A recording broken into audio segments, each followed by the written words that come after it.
This is Gregory Bufidis, the founder and CEO of Project Council Media. I'm here in Paris at the Georgetown Conference, the Corporate Council Institute. This is the second year they've done it. Last year we were in London. This year we're in the fabulous city of Paris. My guest this afternoon is Pascal Cardonnel, who is a partner with the multinational law firm Salons. Pascal, thank you very much for joining us today. Thank you for inviting me. Georgetown increases its fabulous footprint across Europe, and a couple of questions for you. Number one, this conference seems to have beaten out the London conference as far as enthusiasm and as far as content. Congratulations. I was very happy. Personally speaking, what is it you want attendees to take away from a conference like this? Well, they will take away two things. First, I hope excellent memories of everything that they heard, especially that they learned today. And they will see that it's possible to organize this type of events for everyone to bring something back in terms of legal culture and practice, because as you may know, these are the very first corporate counsel institutes in Europe. There is no such thing as a corporate counsel institutes in Europe, especially because in many countries of Europe, there are no continuing legal education requirements for in-house lawyers. They are for attorneys, but not for in-house lawyers. So it's the second time we held this event in Europe. As you said, the London event was already very successful. It was on 2 days. There was a lot of food for thought, maybe too many topics. And what I really appreciate this year is that we focused on these two themes. Two major themes. Compliance, okay. bribery, and also international arbitration, dispute resolution, enforcement. So I think it was quite technical. The level was excellent. The speakers were absolutely outstanding, thanks to my colleague on the board who managed to pick them up. And so I think in terms of content and in terms of bringing together the various legal cultures of the attendees, I'm hopeful that we achieve a wonderful result.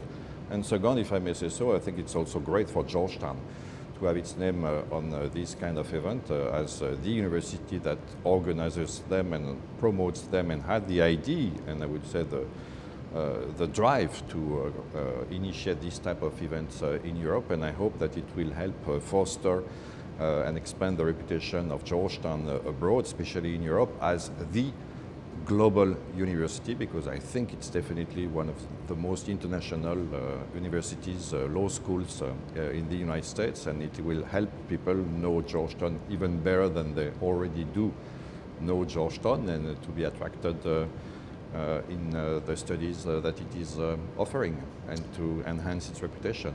And I think having as the keynote speaker Christine Lagarde, which I must admit was, considering what's going on today, was a major coup. Yes, we had not planned that. Had we planned it, it would have been a bit difficult for us to organize it, considering the sequence of events that led to her being considered. Perfect. We'll just put it down for good planning. Let me comment on this, or question you on this. Can you comment on today the French legal market? I know in March we had the issuance of the Prada report, which actually Christine Lagarde had quite a bit of involvement with as far as ordering it. But where do you see the French legal market today from the standpoint of competitiveness, involvement on the international scene?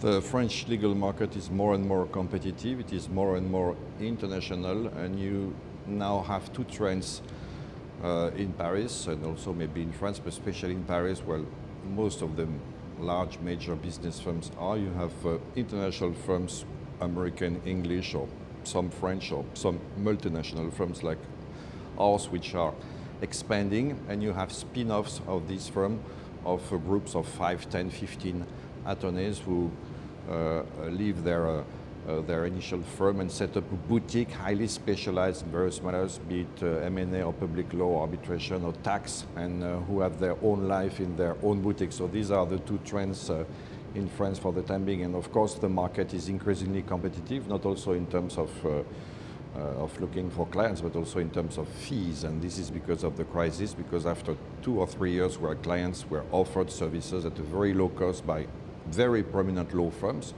they have realized that it's possible to have basically the same service, I wouldn't say for half the price, but for much less than they used to pay. And also the whole concept of the fee arrangement now has been totally overhauled, because as was said, I think today by Mitt Regan, the hourly fee system is being now challenged. We work more and more on a fixed fee basis, on a contingency basis, on arrangement for alternative fees like cap, floors, abort fees, so the structure is now more and more disconnected from the hourly rate. This is where I think that the firms which have a very low leverage, like ours for instance, or others on the Paris market, and firms which concentrate on added value now have their say. Because they can be successful in this system. We have to see that now the worst competitors, I shouldn't say worst, but the fiercest competitors of firms such as mine are not only other firms, they're also the legal departments of very large institutions. You heard today the panel, there was Céline from SocGen, and she said that at SocGen the legal department is 1,460 attorneys. That's as large as a Magic Circle firm. And these people are excellent lawyers. They very often were trained in law firms. They have exactly the same methods of work that we have. So we have to compete against them. And of course, we can compete in litigation, we can compete in due diligence, and also we can compete in speed, because since we are liberals, we can take our own decisions, whereas in the legal department, there is a hierarchy that, of course, slows things a bit. But these are, I think, the points on which we definitely need to be always striving to go ahead and to be able to compete with them and to be able to remain useful to them. And France is certainly becoming more forceful and more dominant in international arbitration. I mean, that was very clear today as far as the people speaking, much more of a powerhouse, let's put it. And you were lucky enough to have some of the leading French thinkers actually and movers in that area. Yes. Which was fabulous. I think it's, first of all, the French legal system has always been open to arbitration, be it international or domestic arbitration. We have provisions governing domestic arbitration in our civil code, and actually they were just reformed very recently and much improved. And also, of course, we have very much benefited from the presence of the ICC here, because definitely the ICC rules of arbitration and the ICC Court of Arbitration are forums that are very often selected by parties. So that definitely helped the French system to be at the center of the arbitration scene. Also, it might be easier also to litigate in France. There is no discovery. Sometimes the procedure is lighter. So there is a friendly environment, and we are very glad that France has managed to keep its position, like for instance Stockholm or Geneva in front of other places like London could be, for instance. Good. Pascal, thank you very much for joining us this afternoon. It was a pleasure. Thank you for taking the time to have this wonderful conversation together.